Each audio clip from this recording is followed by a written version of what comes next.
It's been a great year for some, and a difficult year for others. For many, it's been more of the same routine. For others, it's been nothing but change. As we've watched the news unfold, we've seen major events happen all over the world, as well as in our own backyards.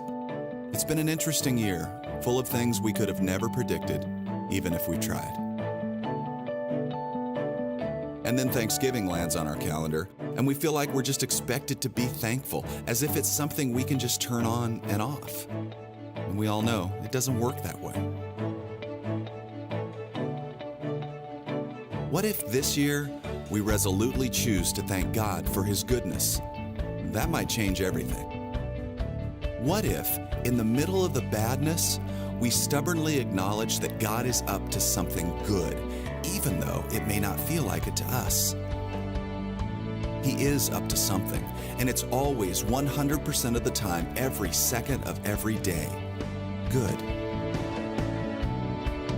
So in our laughter, in our tears, in the feel-great moments we wish would never end, in our day-to-day lives that seem mundane and predictable, and in the lonely, questioning moments where we feel abandoned, confused, and deeply insecure, we can always, always, always respond to a God who is too good for words to describe and too loving for us to push away.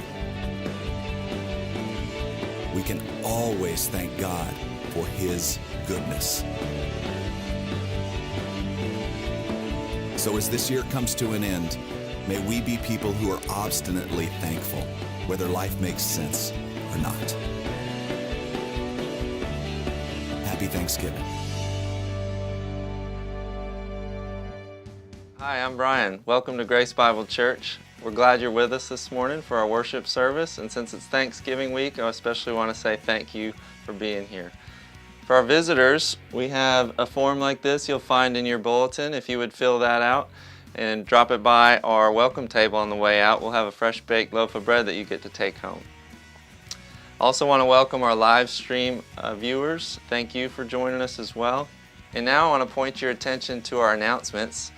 You can find some of the announcements in our bulletin, but there's two important things I want to point out this morning. One is the deadline for the Operation Christmas Child shoeboxes. That is today, so if you'll get those shoeboxes to Becky Cabe today, that would be awesome. Also want to point out that there will be no services this week, this Wednesday night. We won't have a Bible study or Awana since it is Thanksgiving this Thursday, and the church offices will also be closed Wednesday and Thursday as well. So those are all of our announcements. Now as we stand and greet one another, please welcome any visitors that you see, and also just let those around you know how thankful you are for them this Thanksgiving season.